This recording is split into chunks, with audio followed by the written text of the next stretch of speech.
Hello, today I am reviewing Michael Moorcock's Elric at the End of Time, which is illustrated by Rodney Matthews. This is supposedly a collaboration between author and artist, but from what I can see from the cover, it's more cartoony than the actual covers to the books here with Elric, and I think that's reflected in the story that you get inside, which appears to be aimed at a slightly younger audience than perhaps the books. Rodney Matthews is not an artist that I'm familiar with. But for an illustrated edition, there are far too many pages that are like this, which have absolutely nothing from Matthews, and therefore you're dealing purely with Moorcock's text. It's 100 or so pages, and as we get into it, you'll see that quite a lot of them are double pages of illustrations. So there is not 100 pages of text. You can also see how much white space there is here, the large font. This is not a long story. This is a novella.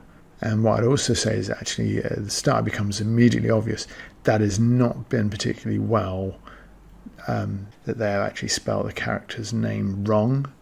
And you can see there, in fact, it's only 4 lines below that you can see where it's spelled correctly. So you think that that wouldn't have got past too many editors. But there are quite a lot of similar errors in the text, which I won't dwell on. Elric is stranded in time. He's then pulled out of what basically amounts to nothingness to spend some time with a group of time travellers.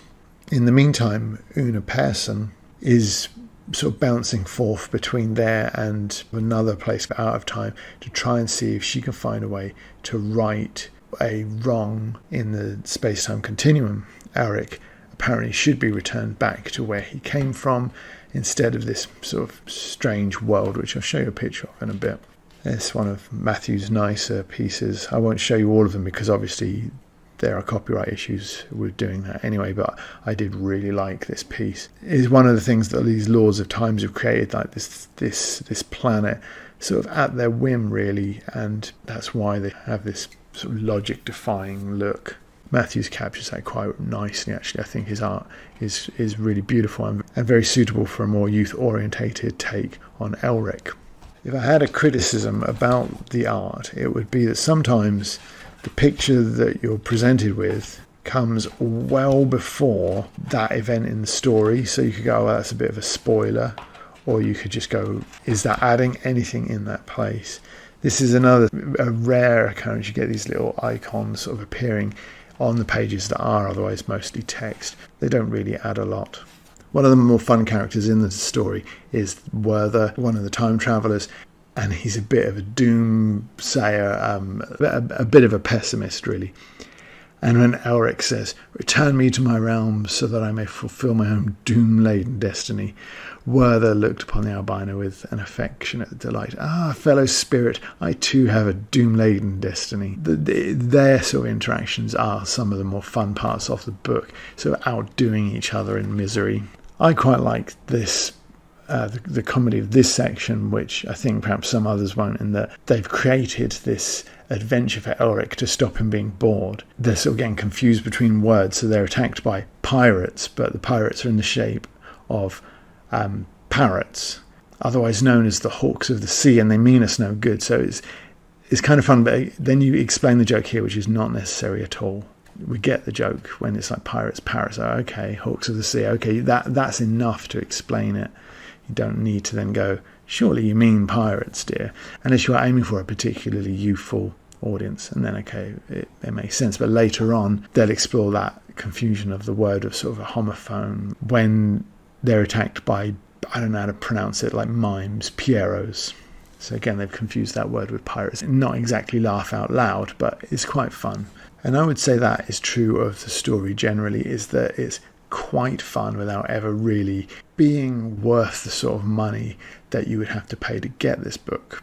And I would say as well, I haven't read millions of Elric books, but I haven't seen any that were courting that comedic side above all else like this book does. It really does sort of suggest that it's aimed at a very youthful audience, which if you compare with, for example, the Harry Potter illustrated editions, they really do set the 5-star standard, if you like, for this sort of thing, where the text isn't, as far as I can recall, abridged in any way, but you just have more images throughout, more in keeping with the sort of story that was being told, as opposed to changing the story to try and make, if you've got this illustrated book, I think it would work better as a comic book. That would probably point it more towards the audience that they're looking for.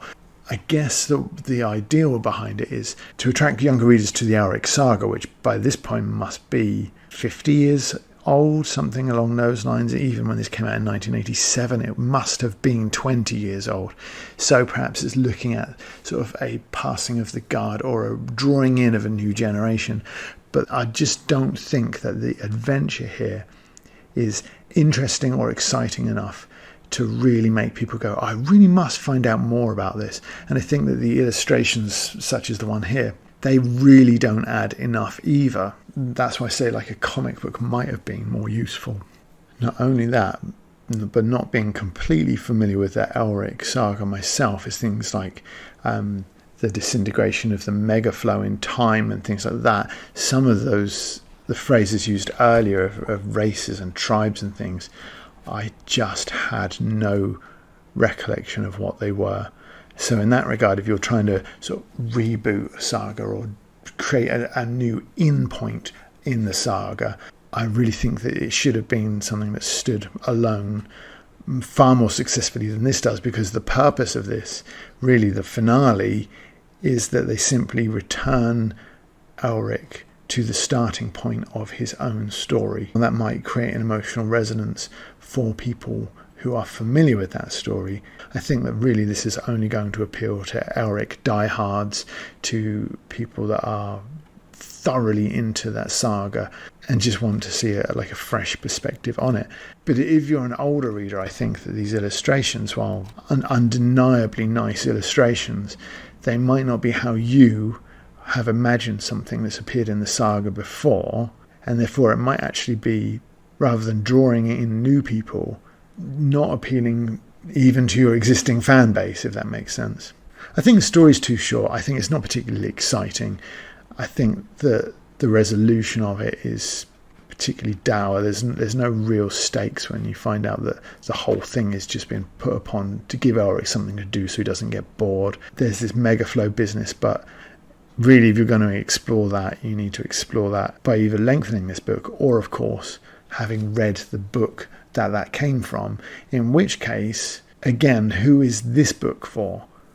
Because if it's not a stepping in point for new readers, because you need all of this knowledge of previous canon, it's simply not good enough to appeal to like the anything other than the diehard Elric fans. The Elric fans might like this as sort of a novelty or a throwaway, but that in itself means it's not going to be good enough to draw in new readers.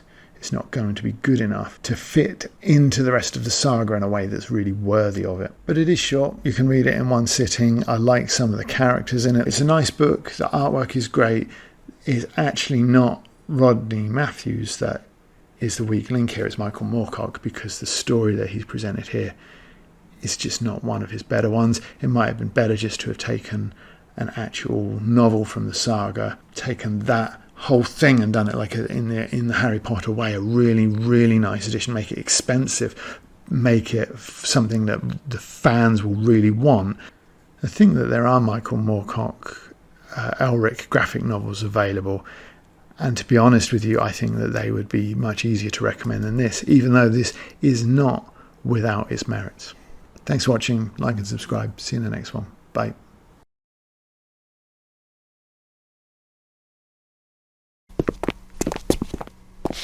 Are you Sexton Lovecraft? Sexton Lovecraft? Wake up, Sexton. What? Professor Lovecraft. Please, call me Professor Lovecraft. You have been found guilty of the most hideous crimes. The sentence is death. Have you any last words? Small crowd. Damn, they got you fast.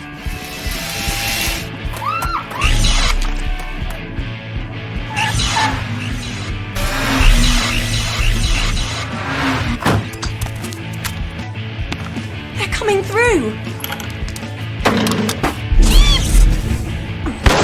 Professor Lovecraft, help me! Oh my God! They turned Professor Cohen into It's water.